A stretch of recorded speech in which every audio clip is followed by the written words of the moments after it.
আসছে ছাত্রদের নতুন দল। তবে কি নতুন দলের টার্গেট ক্ষমতা নাকি রাজনৈতিক সংস্কার? আর বিএনপি আওয়ামী লীগকে কতখানি টক্কর দিতে পারবে ছাত্রদের নতুন দল?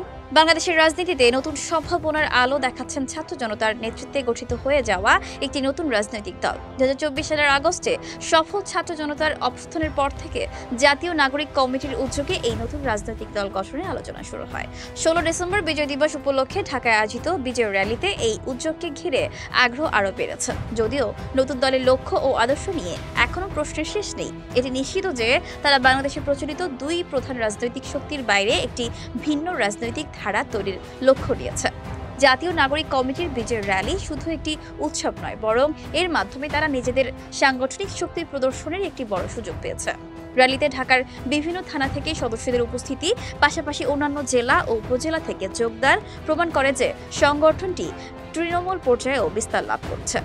এমন একটি র্যালি আয়োজন করার ক্ষমতা দেখানো একটি নতুন রাজনৈতিক দলের জন্য অত্যন্ত তাৎপর্যপূর্ণ।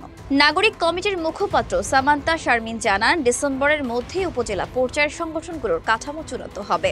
এর মাধ্যমে তৃণমূল থেকে সংগঠনকে শক্তিশালী করা হচ্ছে, যা নতুন দলের ভিত্তি গড়ে তুলবে।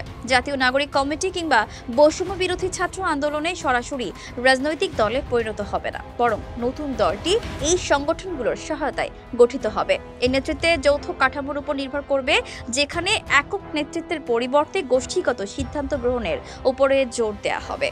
আক্তার হোসেন, নাগরিক কমিটির সদস্য সচিব, জানিয়েছেন দলটি মধ্যমপন্থী আদর্শের ভিত্তিতে পরিচালিত হবে। এটি প্রচলিত বাম ডান বিভাজনের বাইরে থাকবে এবং ধর্মীয় চরমপন্থা বা বিদ্বেষমূলক রাজনীতির সঙ্গে জড়িত হবে না।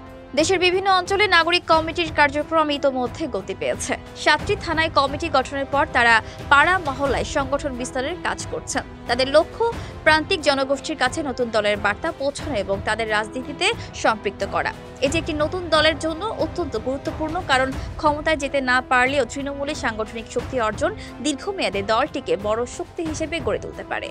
নতুন দলের সম্ভাব্য লক্ষ্য নিয়ে এখনো স্পষ্ট ধারণা না থাকলেও এটি নিশ্চিত যে ক্ষমতা দখল নয়, বরং রাজনীতির পরিবেশ পরিবর্তনের উদ্দেশ্যে কাজ করবে। আক্তার হোসেনের মতে, দলটি প্রধান বিরোধী দলের ভূমিকায় নিজেকে প্রতিষ্ঠিত করার পরিকল্পনা করছে। যদিও অতীতে এই ধরনের রাজনৈতিক উদ্যোগ বাংলাদেশের সেভাবে সফল হয়নি, ছাত্র জনতার নেতৃত্বাধীন এই নতুন উদ্যোগ একটি বিশেষ জায়গা করে নিতে পারে। বাংলাদেশের বাস্তবতায় আওয়ামী লীগ ও বিএনপির মতো দলগুলোর বিরুদ্ধে প্রতিদ্বন্দ্বিতা করা সহজ কাজ নয়। দেশের ভোটাররা প্রধানত এই দুই পক্ষে বিভক্ত। এছাড়া বাম ডান জাতীয়তাবাদী ও ইসলামপন্থী আদর্শে আগেই বিভক্ত রাজনৈতিক অঙ্গনেও একটি নতুন দলের জন্য জায়গা তৈরি করা চ্যালেঞ্জিং। তবে সামান্তা শারমিন বলেন, জনগণের মধ্যে নতুন দলের জন্য একটি আকাঙ্ক্ষা রয়েছে। দর্শক, আজ এই পর্যন্তই। আবার আসবো নতুন নতুন সব তথ্য নিয়ে। সেই পর্যন্ত সবাই ভালো থাকুন, সুস্থ থাকুন, দূরবীন নিউজের সাথে থাকুন। ধন্যবাদ।